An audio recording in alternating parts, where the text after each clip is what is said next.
Hello, boys and girls. Lorenzo here. Welcome to episode 4 of Galileo Contracting. On the pad, we have the Tri Capsule. This thing was designed to rescue Valentina from Iota. As you've seen the last episode, if you've seen the last episode, you know Valentina has indeed been rescued. But this wouldn't be Galileo Contracting if we didn't take some more contracts. Ideally, I would have wanted to put people on the other celestial bodies, but there's no contract for that available yet. So we took some other contracts. The Explorer Gale one actually already was in the backlog from some previous episodes. So we're going to launch 2 vessels and rendezvous them. And now that we have maneuver nodes, should be fairly easy, a lot easier than last episode anyway. And then we're going to continue on our way to plant a flag on Iota, which is something we've already done, but you know, now we're going to do it for contract monies, and quite a lot of contract monies as well. Hopefully it will give us a lot of reputation also, so that we may actually get missions to the other celestial bodies. Right, on to the mission at hand. This ship, the Tri-Capsule, has been built by RAFO42, and the notes said to make sure the right command pod was being controlled to give the proper navball orientation. I think this is it. Here we're gonna do this. Okay, we don't have SAS because Bob is not a pilot. All right, Mr. Scientist, this rocket is all yours. Please take it to Iota. Yes, sir. Here we go. I will not do Bob voices again. All right, we're accelerating really quickly. That's good, and it's also bad in the sense that anything that could go wrong will go wrong like pretty horrifically fast. Also, steering this thing is apparently way out of the question. I'm trying to do that, and actually I'm trying to steer it to the 90-degree heading, but it's not letting me. It's actually steering the opposite way. So this thundering fire stick is completely bonkers. Let's ditch the solid boosters as they run out, not before. They have run out now. They're gone. This should give us some control authority. Also because we're already almost out of the atmosphere. Or maybe it's my... I'm gonna throttle back. Because our apoapsis will be like way outside of the atmosphere already. Actually, I think maybe my control from pod is not being... Wait, no, the control from is perfectly fine. It's just the rocket that's really difficult. Alright, I'm gonna ditch this booster stage. And now we can engage this engine. Yeah, now it's controllable as per normal. Alright, that was not me going crazy. That was the rocket going crazy. That's good to know anyway. Alright, what do we have after these stages? We've got the 3 capsules on top, obviously. And alright, oh, they are all powered by their own engines. I wonder if they're actually attached together or if they like separate out into 3 different spaceships. I actually don't know this. I wonder how they are attached. That would be fun if this is like a 3 spaceship delivery system. It does seem like they are rigidly attached, however.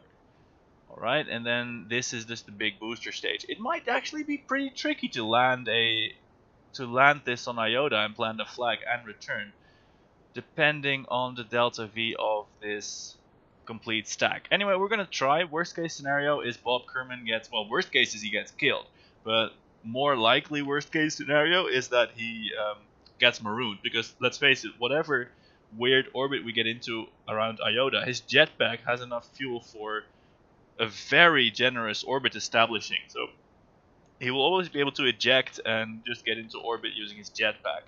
Unless he's like approaching the ground at light speed and doesn't have time to do just that. Alright, we're establishing orbit. As you may have seen in the map view here, the line is now blue. We have maneuver nodes, we've got indicators.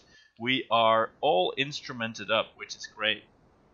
Actually, these 3 capsules are pretty heavy. Probably because there's 3 of them rather than just the more economical one. Also, the lack of an SAS or the lack of a pilot. Oh, I tried to do like a barrel roll. Oh, that's interesting actually. That's what makes the control so weird. I just realized I tried to roll around its axis, but it's not trying to roll around the rocket axis. it's trying to roll around the pad axis, the pod axis, and that of course doesn't work so well. So then you get like this weird corkscrew. Look, it's not like rotating nicely. It's rotating all weird like. Oh, that's really fun. Let's ditch that stage then. There we go. This seems dangerous to do. This does not seem happy. This is also making Bob seem very sick. Let's see if we can spin this down. We can. There we go. Bob, are you more happy now? Look at how fast that stage is spinning, and it's even like precessing a little bit. I like this game. It's preserving the different vectors of momentum pretty neatly. Look at that, it seems haunted. We did that using these 3 offset capsules. Alright, back to business. We are not quite in orbit yet. We need to do another burn, which we shall. Here we go, 3 engines. And to answer my previous question to myself, yes, these 3 pods are apparently connected. Great. Is orbit established? Oh, snap. Orbit has almost been established. There we go, orbit has been established. Now we have to get something close to this vessel. I think we can do that. Let's go to the Space Center and launch something else. To rendezvous with Bob the scientist. Oh yeah, I know what we're gonna do. We've got some empty seats up there. We're gonna send up the simple stick that was missing from the last episode, because we didn't have the money. I'm gonna send up this one with. Well, let's actually send up a pilot. That's useful. Let's send up Valentina. She can go right back to Iota. She'll like that, I'm sure. There we go. And then she can dock with a rendezvous with Bob and make his vessel controllable, which will be super nice for a landing. Alright, this is indeed a very simple stick. Let's bring up this display and target the tri-capsule, set that as a target. We are going to immediately launch into a lower orbit than this one.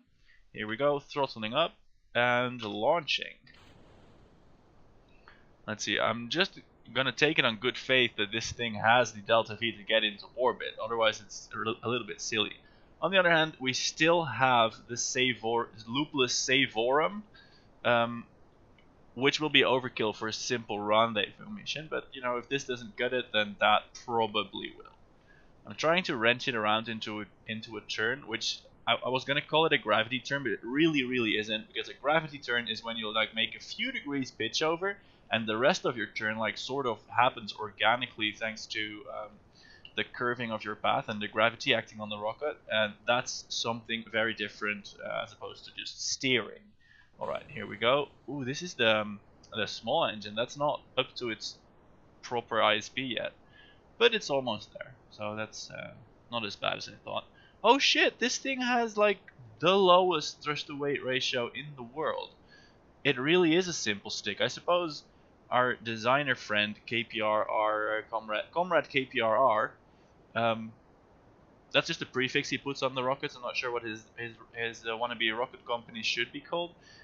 He really didn't have a lot of money to work with this thing, so we shouldn't like criticize the simpleness of this thing too much. I think actually we're gonna be fine. Look at that. We are burning away this fuel pretty efficiently. And what's our apoapsis like? It's not quite it's not a space grade apoapsis, not as of yet. Let's see if we can accelerate the pace here with a little bit of time warp. Because efficient as this engine is, it is darnly slow. 4 times time warp? Yeah, why not? Okay, let's not steer at 4 times time warp. What's our apoapsis right now? 55 kilometers. We still need that to be a little bit higher. If I recall correctly, 70 kilometers is still the altitude to go for. I'm happy we didn't actually went to Iota with this one, although that was never the intention. So yeah, this probably couldn't get to Iota. Or maybe it could because it's so close. Anyway, it doesn't matter. That's not the mission we're doing today. Tri-capsule. It's set as a target. Good. Our relative node is actually That's already a few percent. Oh, of course, because the ascent with the tri-capsule was pretty darn erratic. I almost forgot about that. Alright, let's just keep boosting until this apoapsis is at least out into space. And then we'll try and set a maneuver node to immediately rendezvous with Mr. Tri-Capsule. Because let's pretend Bob radioed down to the planet and went like, guys, what the hell? I really need some pilots up here. And you know, let's not forget, Valentina has a jetpack that's worth several hundred meters per second of acceleration, of delta V. So even if the rocket falls ever so slightly short, we're still... Oh, look at that, I still don't have maneuver nodes. I need another upgrade to something or other for that. Alright, we'll do it without maneuver nodes. Again. That's fine. Let's go for prograde angle then and increase our orbit into an actual orbit. What is the requirements? Have two different vessels in orbit within visual range without relative speed. Alright, that's great. We do get rendezvous indicators, that's nice. So what we're going to do now is make an intersect happen here, and then actually go to that altitude. Let's time warp there, and then accelerate out slowly until we get an approach that's close. The reason this works is that by burning here, our orbit stays slightly the same. The point that we're burning at in our orbit stays the same, which is already intersecting the target orbit. So by burning, all we do is change the period of this orbit, and at some point that means we're gonna get a rendezvous right at the point where we are now. That's in theory.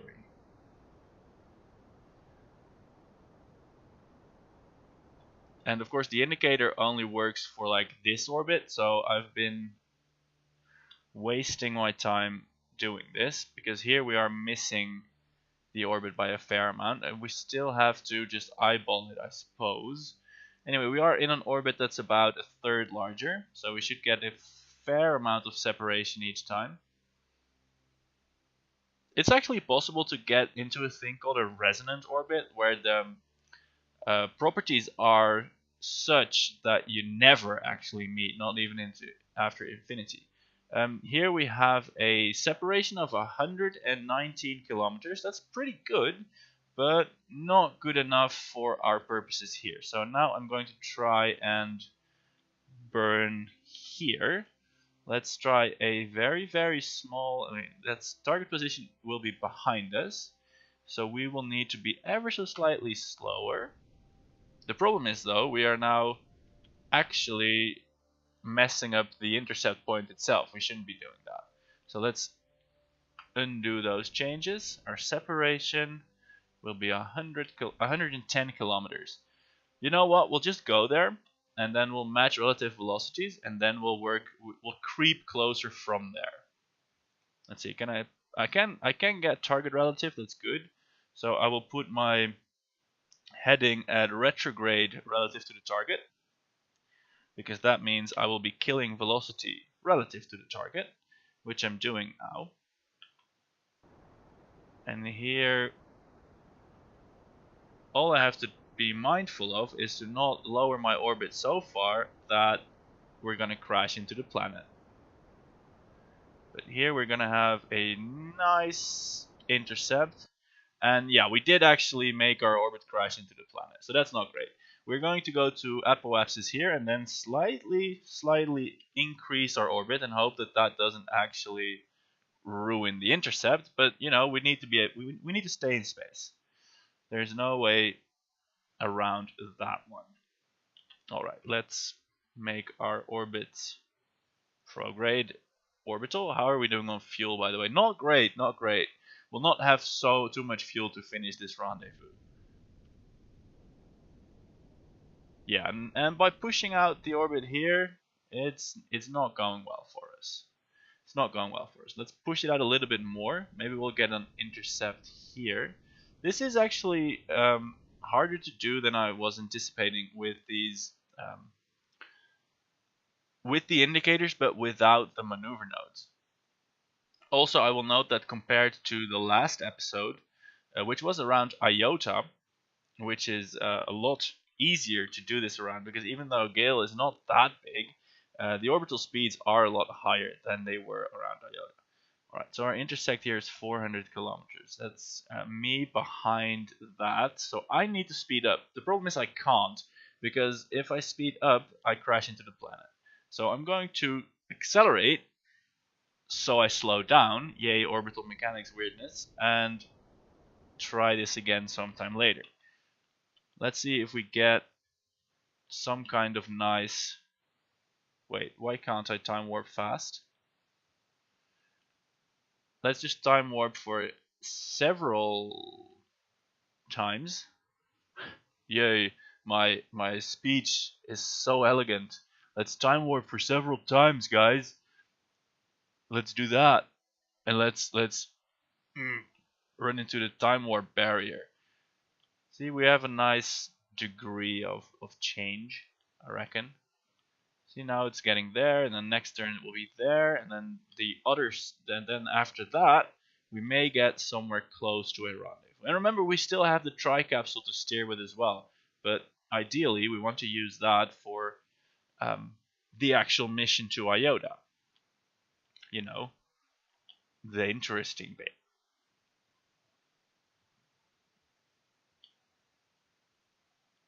Alright, so next time, I think the next orbit will be too far out again. Can we do anything about that? No, not from here. We need to then slow down at periapsis, which we will do. We will do that. We will do that.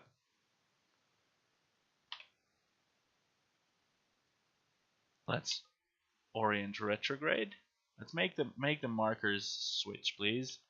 Alright, yeah, that was horrible. We're gonna make our orbit smaller again. Just so that these markers, they go nice and close together. Yeah, I think we're gonna be able to make it this time.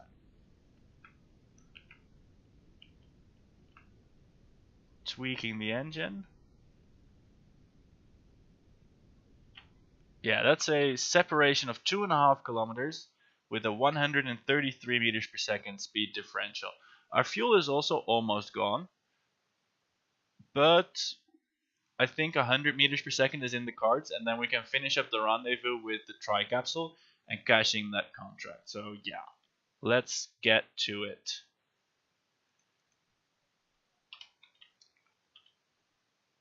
There we go. We should be able to... Yeah, we're really close already. We should be able to see it from the flight scene here. Where is it? Maybe we can't see it yet. Oh, there it is. Look, we were heading for a separation of like 10 kilometers. So we're just gonna wait until we're at that separation. All right, getting close now. 10 kilometers. Was it 4 that we were going for? I think so. So yeah, 2.5 it was. All right, so we have target retrograde, 133 meters per second. Boom. So we're now co-orbiting with our target. Our relative speed is nothing. Our distance, though, is still 2.4 kilometers. So given time, our relative speed will increase again. But we're not going to give it time. We're going to burn straight for it. We're going to give 2 units of fuel. And yeah, I'm counting in units of fuel now. Look at that. 2 units of fuel is 50 meters per second. This rocket is a beast. So we're gonna just drift in and then cancel our speed again and EVA Valentina over to the tri-capsule. Yeah. There we go. Nice planet Gale. There, 800 meters. We should be able to cash in the contract as well. Make room for some next ones. It's an essential part of every space operation, actually. Do you know that when the actual space program was in its infancy, there were serious debates as to whether orbital rendezvous would even be possible. Yeah, we did the contract. Great. Like literally, maybe it is too hard to do. Maybe this is not a thing that's possible. All right, let's try to do something crazy. Let's orbit let's deorbit this thing, right? So we're going to lock SAS to retrograde. Oh, it's not actually SAS because Valentina is the pilot. All right, so we're gonna turn on the engine and step out. Really, that's easy enough. So engine on, EVA. Let go, let go, let go. You need to get rid of all the speed. All right, there we go. Yeah, we have quite some speed to get rid of, but the rocket is at least.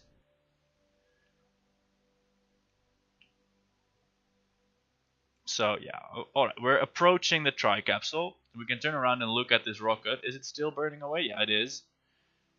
It's just leaving simulation range shortly, but hopefully that's been safely deorbited now, not cluttering the orbital area of Gale. And now we just have to hope that the outer hatches of the tri-capsule actually open. You know, would be a bit of a shame if it didn't. Alright, oh cool, we did rendezvous maneuvers, we got the contract, synchronized free falling, amazing. Ooh, and in the meantime, we are like right close to wowzers. Alright, that was an orbital strike. Come on, Valentina, relax, stop spinning. You're not dead, you very well could have been though. Oh no, you're losing the ship. Alright, there we go, let's try that again. Let's try that again and not die. I think that'd be a good idea. Let's turn on lights. That did impart quite some rotation to the tri-capsule. Good old thing that it is. That's gonna make boarding it a little bit of a challenge. But, you know, we're up for a challenge. Grab onto the wheels, the rungs, the ladders. Grab it! No. Grab it.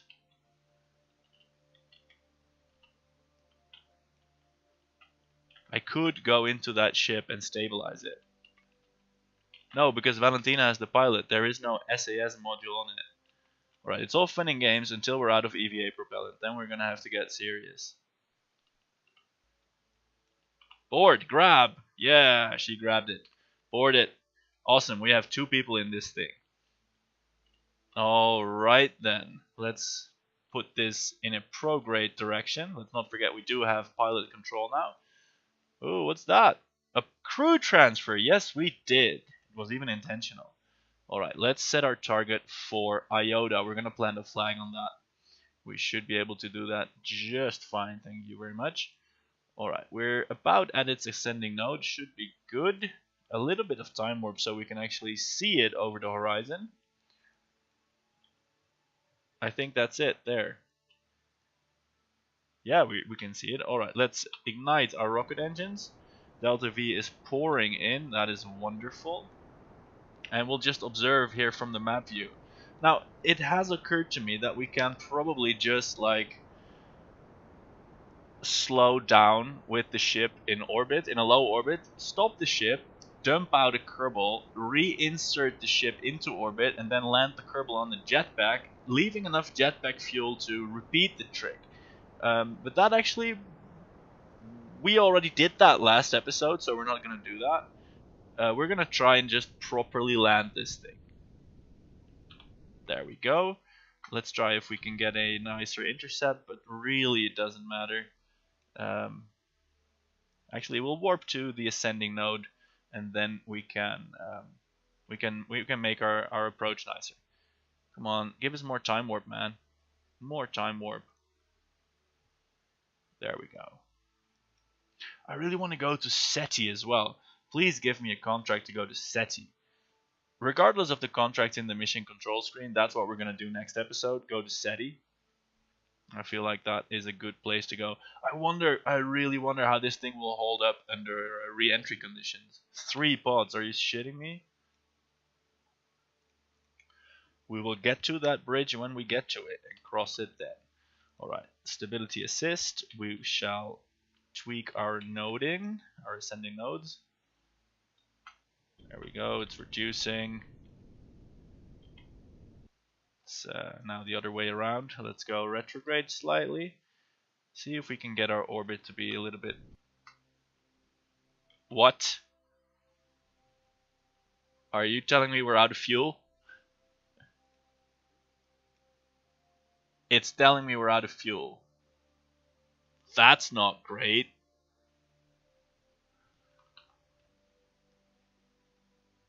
That's not great at all. How were we going to do a rescue with this? Shit! Alright, that complicates everything. And not to mention, we still need to get down to Iota. Oh snap. Alright, well, we have a perfect rescue opportunity here.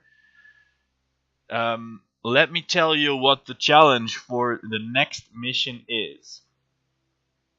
The challenge for the next mission is to build a craft that can rendezvous with the tri-capsule here. This craft will need a lot of delta V and a high thrust to weight ratio because we will get one chance to rendezvous with it. We want to rendezvous on this pass here, so we are probably going to do a hyperbolic rendezvous. Almost. Well, like IOTA transfer orbit rendezvous. Then the craft needs to have 2 seats at least, preferably also 3, so we can send up a pilot to do the rescue because, computerized rescues are boring. Send a pilot to do the rescue and then do the original mission, like plant a flag on IOTA. So what we need is a fast launching ship that can launch from Gale into orbit and then do a fast rendezvous with this ship. Now I'm going to try and time my launch to have it coincide with the pass here, but I don't know. The launch site, when it passes, the launch site may be like over here, which will require the expending of copious amounts of delta V to rendezvous like somewhere here. Or I could launch into orbit ahead of time and get into a slightly larger orbit and then try to fine tune my approach. Either way, it's going to be tricky, and we have this one chance. But we have a lot of new technologies as well. Let's not forget that. I think you all should be able to build a monster rocket like this. We have 140 grand. That's a lot of money. So I think the challenge is clear. We have 41 science points. We can't really unlock anything else. Alright, so that's it for this episode. The mission has been laid out clearly. Send that to the address in the screen right now. And give me your best shot. Write a little story with it, a little mission description. And if you want to look at the current state of affairs, do some testing, grab the persistence.sfs for your pleasure. For now, thanks for watching. I'll be seeing you guys later.